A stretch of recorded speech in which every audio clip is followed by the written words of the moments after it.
आज की कहानी सुनाऊं उससे पहले कल के मैच की बात। सीएसके वर्सेस मुंबई, मतलब एक तरह से इसको कहें तो आईपीएल का फाइनल टाइप का था। और संडे का दिन, तो एक दिन छुट्टी मिलती है तो मज़ा भी आता है। दिल भी धड़क रहा था कि क्योंकि आपकी जो फेवरेट टीम होती है, लेकिन इस बार थोड़ा अलग था मामला।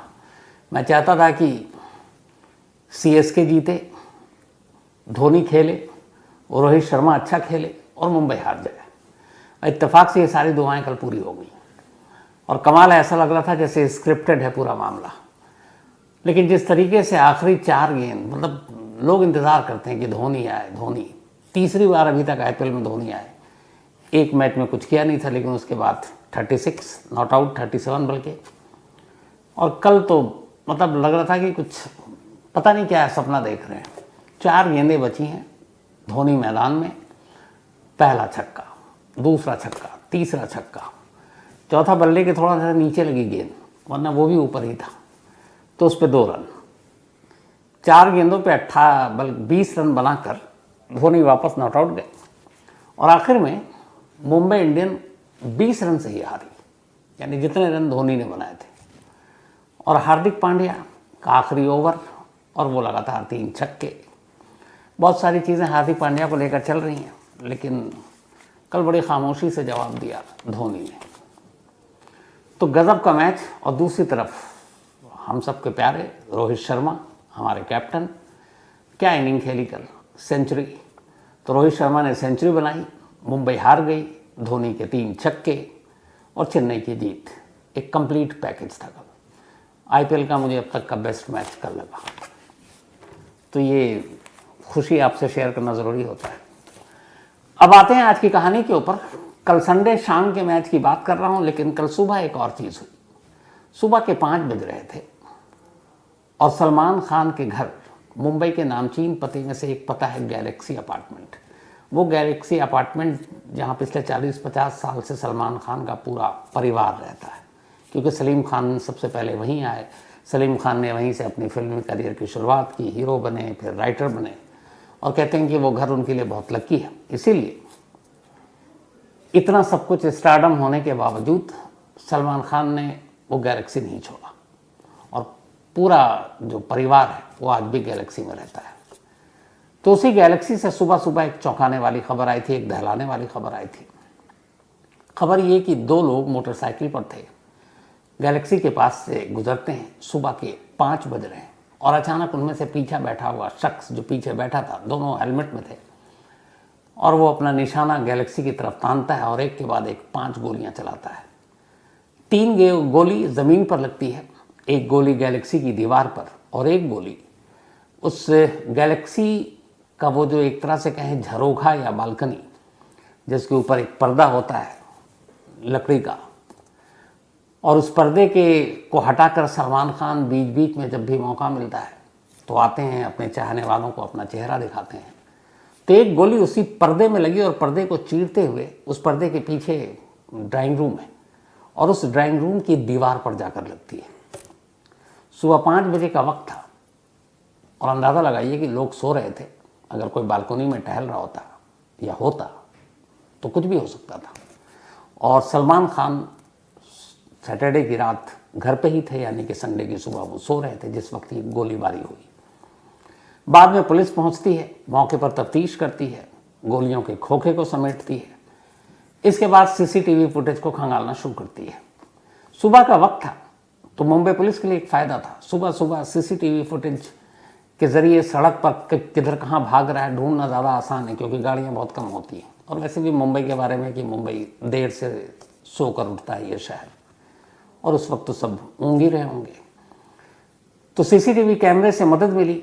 पता चला कि जो दोनों शूटर थे गैलेक्सी से निकलते हैं और गैलेक्सी से निकलने के बाद वहीं पे एक माउंट मैरी, वहाँ पे एक उस गाड़ी को पार्क करते हैं, और फिर गाड़ी को पार्क करने के बाद वहाँ से वो एक बहुत मशहूर है महबूब खान स्टूडियो, वहाँ से एक ऑटो पकड़ते हैं। ऑटो पकड़ने के बाद बांद्रा रेलवे स्टेशन जाते हैं, फिर वहाँ से वो उतरते हैं अगले सांता क्रूज़ रेलवे स्टेशन पर। सांता क्रूज़ उतरने के बाद वकोला की तरफ जाने वाले एक ऑटो में बैठ जाते हैं और फिर गायब हो जाते हैं। उसके आगे के सीसीटीवी फुटेज अभी तक पुलिस को मिली नहीं है। तलाश जारी है। तो ये दो शूटर, अब यहाँ पे तो दोनों हेलमेट में थे, लेकिन बाद में जब वो चाहे सांता क्रूज पहुँचे, चाहे बांद्रा स्टेशन पहुँचे या बकोला के लिए ऑटो पकड़ा, ये सारी जगहों पे जब कैमरे की तलाशी ली गई तो प्लेटफॉर्म पर बाकी जगह, हर जगह हेलमेट में तो ये घूम नहीं सकते, प्लेटफॉर्म पर शक हो जाता। तो जब बाइक छोड़ी तो हेलमेट भी छोड़ दिया, और उसके बाद इन दोनों के चेहरे कैमरे में, तो इन दोनों में को पहचानने की कोशिश की गई। तो उनमें से एक निकला विशाल गुरुग्राम का, दिल्ली के करीब, और ये रोहित गोदारा गैंग का है, और रोहित गोदारा लॉरेंस बिश्नोई गैंग के लिए काम करता है।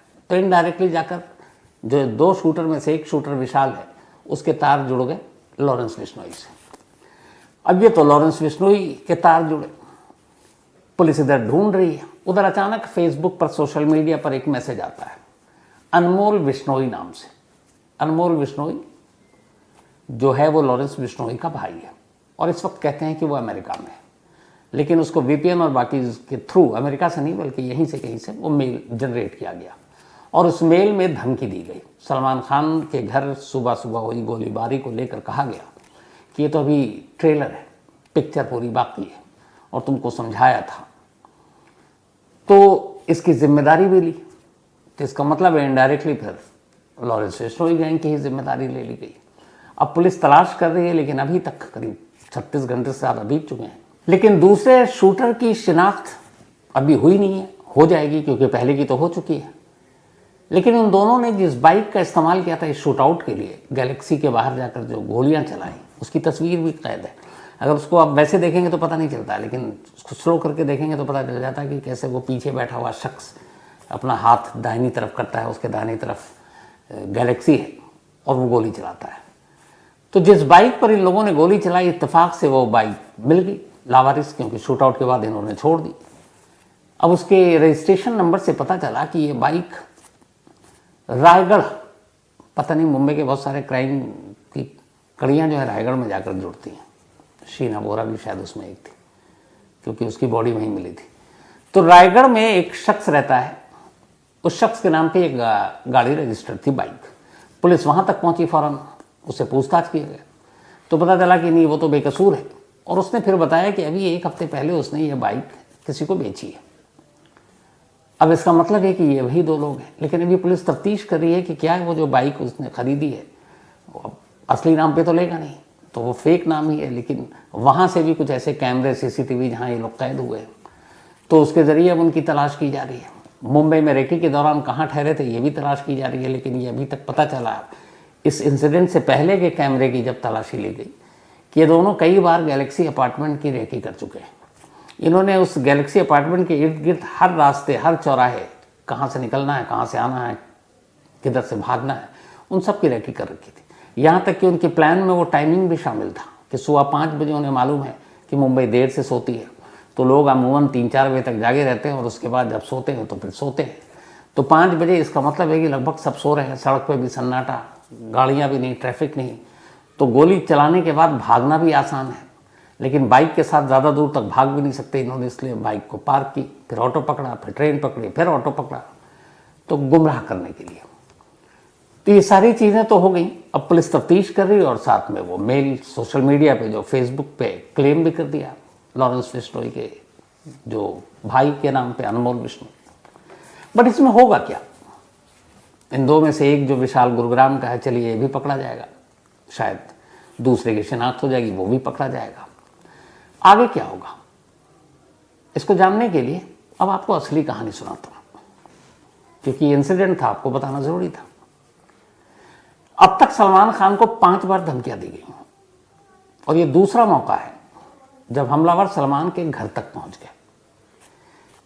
इसकी शुरुआत होती है 2018 से। आज से 6 साल पहले सलमान खान को पहली बार धमकी दी गई थी, और उस धमकी के साथ एक नाम पूरे देश की मीडिया में सुर्खियों में था, और वो नाम उससे पहले शायद ही कोई जानता था, और वो नाम था लॉरेंस बिश्नोई का। लॉरेंस बिश्नोई को एक केस के सिलसिले में जोधपुर ले जाया गया। जोधपुर कोर्ट में उसकी पेशी थी। रह वो रहा था तिहाड़ जेल में, बीच में कुछ दिन अजमेर जेल में रहा, लेकिन फिर उसको जोधपुर जेल में पेशी थी। जोधपुर जेल पहुंचा, जब वहाँ से बाहर निकला, इत्तेफाक से इसी जोधपुर का वो वाक़या है जब हम साथ हैं फिल्म राष्ट्रीय प्रोडक्शन की, जिसमें सलमान खान, सैफ अली खान, तब्बू, ये सारे लोग थे। और इसी शूटिंग के दौरान वो चिंकारा और हिरन का शिकार हुआ, जिसके इल्ज़ाम सलमान पर लगे और वो केस अब भी चल रहा है। तो उसी शिकार के लिए बिश्नोई बिरादरी जो है वो सलमान के खिलाफ हो गई थी। और लॉरेंस बिश्नोई अब अपने आप को जब जोधपुर पहुंचा तो उसे पता था, उसने बिश्नोई बिरादरी में अपनी जो पैर है या वो है पहुंच बनाने के लिए उसने कहा कि अगर सलमान माफ़ी मांगे तो ठीक, नहीं माफ़ी मांगेगा तो उसे हम मार देंगे। और ये बयान उसने जोधपुर कोर्ट में दिया था। और उसने साथ में ये भी कहा था, ये 2018 फर्स्ट टाइम की बात है, कि हम इसी जोधपुर में सलमान खान को मारेंगे। अब उस जोधपुर में क्यों? क्योंकि कोर्ट में पेशी के दौरान सलमान खान अक्सर जोधपुर का आना जाना लगा रहता था और जोधपुर सेंट्रल जेल में सलमान खान रहे भी अलग अलग किस्तों में। तो उसने पहली बार 2018 में धमकी दी कि सलमान खान को मारेंगे और जोधपुर में मारेंगे, और इसी मारने की वजह और कोई दुश्मनी नहीं, पैसा होगा ही, अब वो सब बातें नहीं थी। उसने ढाल बनाया हिरन के और चिंकारा के शिकार को कि इससे बिश्नोई बिरादरी जो है वो बहुत आहत हुई है और सलमान खान अब तक माफ़ी नहीं मांगा, तो अगर वो माफ़ी नहीं मांगता तो हम मार देंगे। तो 2018 की बात है, ये जोधपुर कोर्ट में पहली बार जब ये मीडिया के कैमरे पर लॉरेंस बिश्नोई ने धमकी दी तो लॉरेंस बिश्नोई का अगले दिन नाम धीरे धीरे लोगों को पता चला और यहाँ से सच में उसे एक पब्लिसिटी मिल गई और लॉरेंस बिश्नोई का फिर धीरे धीरे नाम होता ही गया। सिद्धू मूसेवाला के कत्ल के बाद तो फिर वो लगभग देश का सबसे बड़ा एक गैंगस्टर या डॉन ही एक तरह से बन गया। पर 2018 के उस धमकी को लगा था ये कि पब्लिसिटी और कुछ नहीं है, क्योंकि इससे पहले भी बिश्नोई बिरादरी ने सलमान खान के खिलाफ बहुत कुछ धरना प्रदर्शन किया था जोधपुर में। आ गई बात अब एक साल बाद 2019 में एक संपत नेहरा नाम का शूटर है, ये लॉरेंस बिश्नोई के लिए काम करता है। ये हरियाणा पहुंचा। जब हरियाणा पहुंचा तो दिल्ली पुलिस के स्पेशल सेल ने इसे गिरफ्तार कर लिया। जब गिरफ्तार किया और पूछताछ हुई तो कई केस में वो वांटेड था, तो तब जाकर खुलासा हुआ सलमान की दूसरी धमकी की। 2018 में लॉरेंस दे चुका था। जब संपत नेहरा लॉरेंस का शूटर पकड़ा गया तब उसने बताया कि वो हरियाणा एक ऐसे बंदूक को ढूंढने के लिए आया है जिसका रेंज ज़्यादा, मतलब दूर से कहीं निशाना लेकर किसी को मार सके। तो उसने पूछा कि ऐसे लॉन्ग रेंज की गन लेकर तुम किसको निशाना बनाना चाहते हो?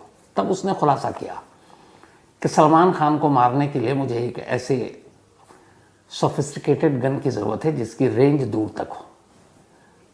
तो उसने कहा कि क्यों दूरी तक, क्यों नज़दीक से भी तो हथियार है, तो तुम ये शायद बहाना कर रहा है। उसने कहा नहीं। फिर उसने जो खुलासा किया उससे पुलिस पहली बार चौंकी और दूसरी धमकी सामने आई। वो ये, उसने कहा मैं मुंबई में था और मुंबई में मैं बहुत भटका घूमा और सलमान खान के घर गैलेक्सी के बाहर मैंने बड़ी चक्कर काटे और उसकी रेकी की, कितने बजे आता है, कितने बजे जाता है, बालकोनी में कब खड़ा होता है। तो मेरे पास एक गन था, लेकिन उस गन को मैंने देखा कहीं और चलाकर, तो उसकी लगा नहीं कि इतनी दूरी से मैं निशाना ले सकता हूँ, क्योंकि सड़क के इस पार या उस पार से खड़ा होना था। घर के अंदर गैलेक्सी में तो घुस नहीं सकता था, सिक्योरिटी है, तो दूर से निशाना नहीं लग सकता था। तो परफेक्ट निशाना लगता नहीं, इसलिए मौका चूक जाता। तो मैंने अपना आइडिया ड्रॉप कर दिया और मैं वापस आया हूँ हरियाणा, ताकि एक ऐसी गन मुझे मिले जिससे मैं लंबी दूरी तक सही निशाना लगा सकूँ।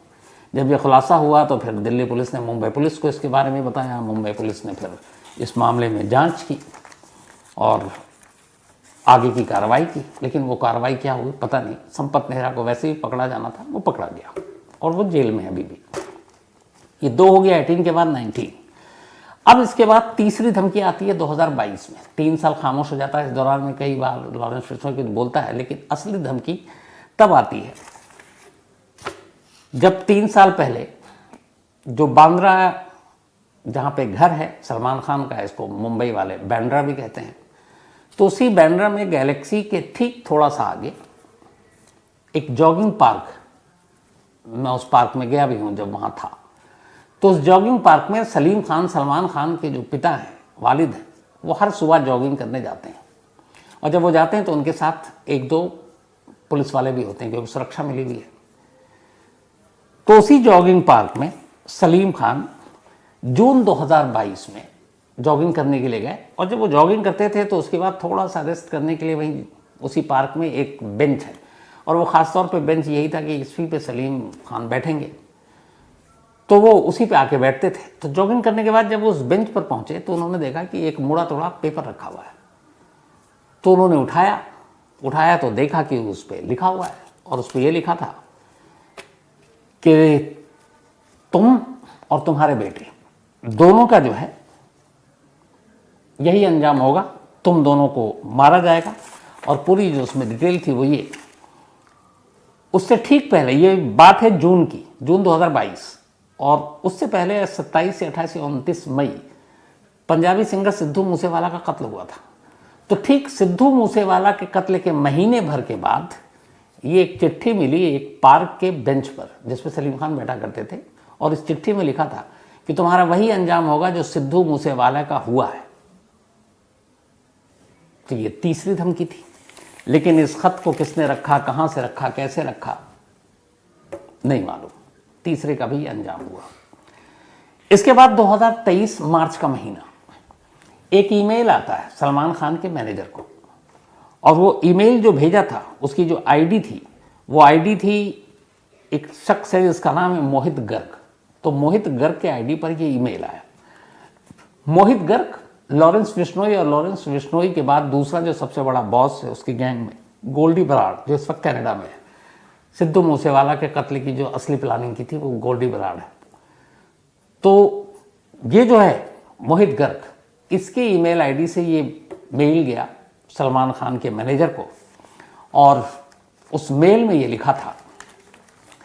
ये जब बात कर रहा हूं मैं मार्च 2023 की, तो इस दौरान में फिर से लॉरेंस बिश्नोई ने एक दो बार ये कहा जेल से ही कि सलमान खान को मौका दे रहा हूं, वो एक बार माफ़ी मांग ले। ये भी कहा था कि वहाँ एक बिश्नोई का मंदिर है राजस्थान में, वहाँ जाकर वो माफ़ी मांग ले तो हम उसे छोड़ देंगे, हमें उससे कुछ और नहीं चाहिए। लेकिन अगर वो माफ़ी नहीं मांगता है तो फिर हम उसे मार डालेंगे। ये धमकी दे चुका था। उसी धमकी के बाद ये मार्च 2023 में एक ईमेल आता है सलमान के मैनेजर को मोहित गर्ग के ईमेल आईडी से, जो गोल्डी बराड़ और लॉरेंस का खास है। और उस ईमेल में लिखा हुआ था कि हमने तुम्हें वक्त दिया, मोहलत दी, और तुमसे कहा कि तुम माफ़ी मांग लो, तुमने मांगी नहीं। अब तुम्हें एक आखिरी मौका दे रहे हैं कि तुम गोल्डी बराड़ से फेस टू फेस अब बात करो। फेस टू फेस तुम बात करो और उसके बाद माफ़ी मांगो। अगर तुमने फेस टू फेस बात नहीं की तो ये लास्ट मैसेज है, इसके बाद कोई मैसेज नहीं, इसके बाद सीधे हमला होगा। ये मार्च 2023 की बात है। इस ईमेल के आईडी के आने के बाद मोहित गर्ग ईमेल आईडी जिसने भेजा, इसका क्या हुआ? संपत नेहरा के अलावा बाकी इन सब का भी कुछ नहीं हुआ। इसके बाद नवंबर 2023, ये मार्च 2023 की बात है, अब नवंबर 2023, 4 महीने पुरानी बात है। इसमें फेसबुक के जरिए, पहले मेल से आया, अब फेसबुक के जरिए सलमान खान को 5वीं धमकी दी गई। और इस फेसबुक में ये लिखा था, ये जो धमकी दी गई थी, ये एक पंजाबी और सिंगर हैं जिनका नाम है गिप्पी ग्रेवाल। गिप्पी ग्रेवाल को जान से मारने की धमकी दी गई थी क्योंकि गिप्पी ग्रेवाल ने सिद्धू मूसेवाला की मौत के बाद उनके फेवर में कुछ कहा। तो उसने कहा कि अब तू भी जाएगा। और साथ में इसी जो फेसबुक पे जो एक पोस्ट था उसमें यह भी लिखा था कि ठीक गिप्पी ग्रेवाल तेरे ही जैसा अंजाम सलमान खान का भी होगा। और सलमान खान को इसमें भी जान से मारने की धमकी दी गई। तो ये हो गए 5 धमकी।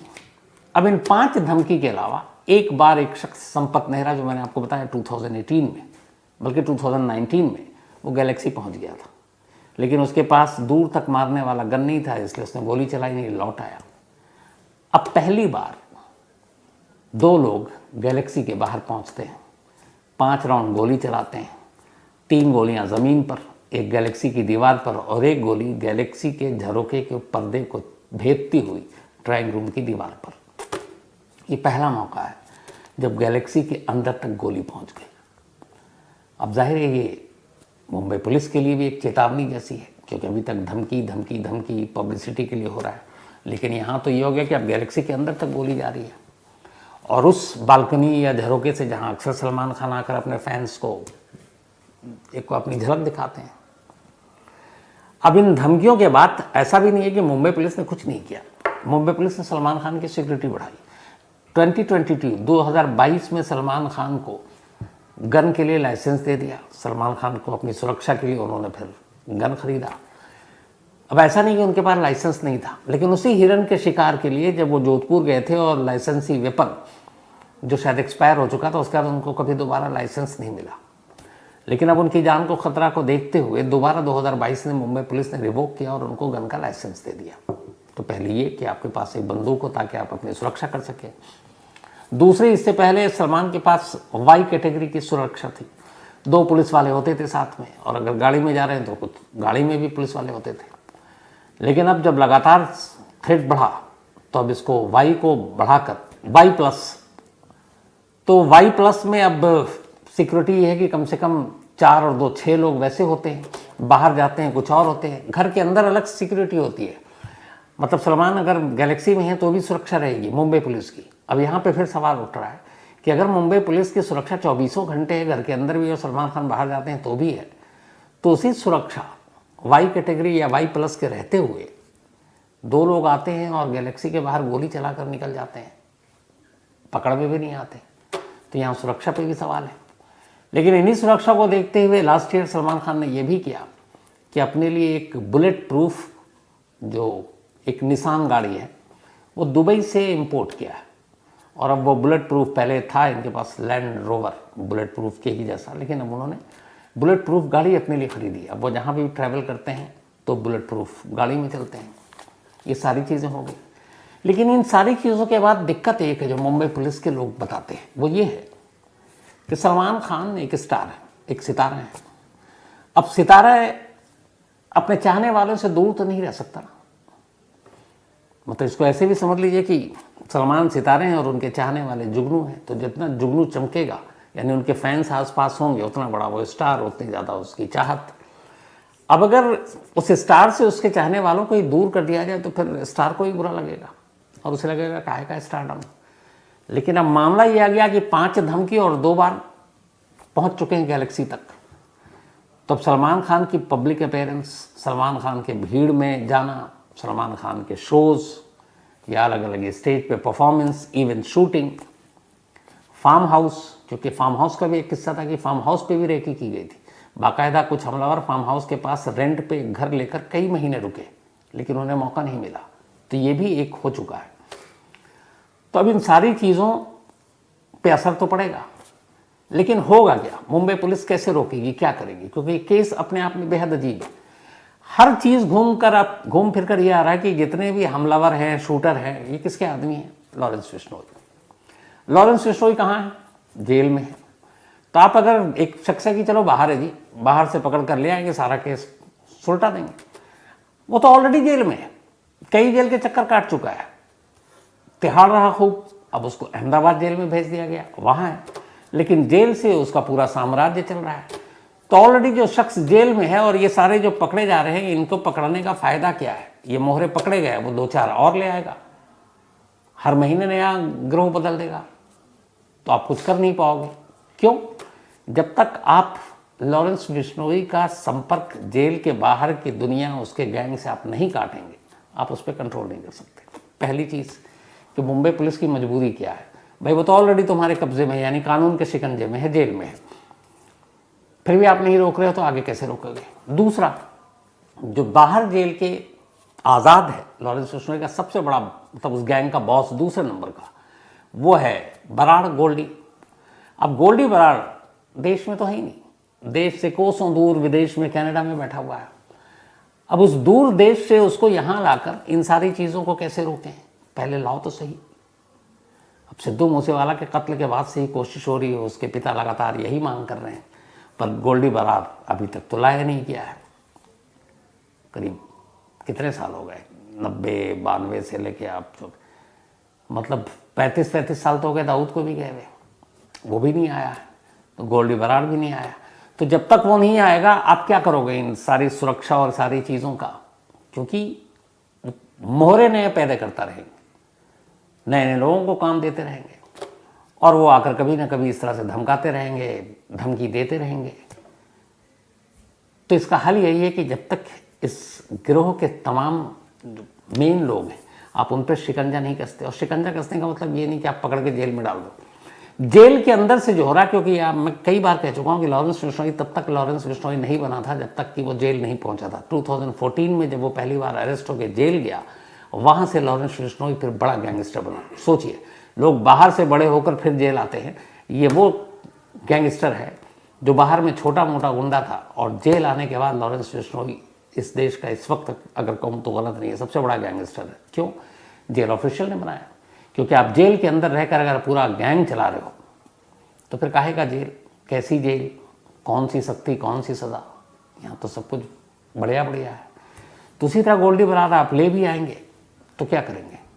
जब तक आप चेन नहीं काटोगे, आप संपर्क नहीं काटोगे, कोई फ़ायदा नहीं है। तो मुंबई पुलिस के सामने दिक्कत यही है कि जो मास्टरमाइंड है उसको पकड़ के केस खोल सकते हैं, वो तो पहले ही से शिकंजे में भैया, क्या करोगे तुम? दूसरा है वो है ही नहीं देश में, तो तुम क्या करोगे भैया? तो इसी तरीके से ये चल रहा है। 5 धमकी हो चुकी, दूसरी बार गैलेक्सी में पहुंच चुके हमलावर, और कल तो हद ही हो गई कि गैलेक्सी के अंदर तक गोली पहुंच गई। तो इस केस में जो भी अपडेट होगा आगे मैं आपको जरूर बताऊंगा। उससे पहले वही अपना कहानी खत्म करूँ सिलसिला। तो आज शुभम कुलश्रेष्ठ, इनका बर्थडे है, हैप्पी बर्थडे शुभम। इसके अलावा प्रंजीति बिन और पृथ्वीजीत बिन, तो प्रंजित बिन और पृथ्वीजीत बिन, ये दोनों टेन हैं, जुड़वा हैं दोनों भाई। हैप्पी बर्थडे, दोनों अच्छे रहो, हमेशा खुश रहो। और ये भेजा है, इनको विश किया है इनके मम्मी पापा, नाना नानी और तमाम स्कूल के दोस्तों ने। साथ ही नव्या रॉय, इनका भी आज जन्मदिन है, तो हैप्पी बर्थडे नव्या। और ये भेजा है विकास कुमार यादव जी ने, उनकी बेटियां हैं नव्या और रंजीत कुमार। साथ ही निशांत, हैप्पी बर्थडे निशांत, ये भेजा श्वेता ने है। निखिल का भी आज जन्मदिन है, तो हैप्पी बर्थडे निखिल। इसके अलावा छोटू, बल्कि इनका भी आज जन्मदिन है, तो हैप्पी बर्थडे छोटू, भेजा है सनाया ने। आरव मंडल, इनका भी बर्थडे है, तो हैप्पी बर्थडे आरव। और ये भेजा अनिल मंडल ने, अनिल मंडल साहब के बेटे हैं ये। इसके अलावा शफनाज का भी आज जन्मदिन है, तो हैप्पी बर्थडे शफनाज। और ये भेजा है मोहम्मद सफ़ान ने। साथ ही विश्रांत सिंह, इन्होंने कहानी की फरमाइश की है। इसके अलावा सद्दाम हुसैन, इन्होंने कहानी की फरमाइश की है। और वरुण कांड, ये स्वीडन से हैं। और वरुण साहब ने लिखा कि कल रात मैं इनके सपने में आया था और मैं विलन बना हुआ था और मैं किसी कत्ल की बात कर रहा था और ये डर गए। तो अब आप सोने से पहले ऐसी कहानियाँ सुनेंगे तो क्या होगा वरुण साहब, यही होगा। लेकिन खैर चलिए, अच्छा हुआ मैंने किसी को डराया नहीं। तो आज कहानी में इतनी है। अब आपसे मुलाकात होगी कल रात 9 बजे किसी नई कहानी के साथ। तब तक अपना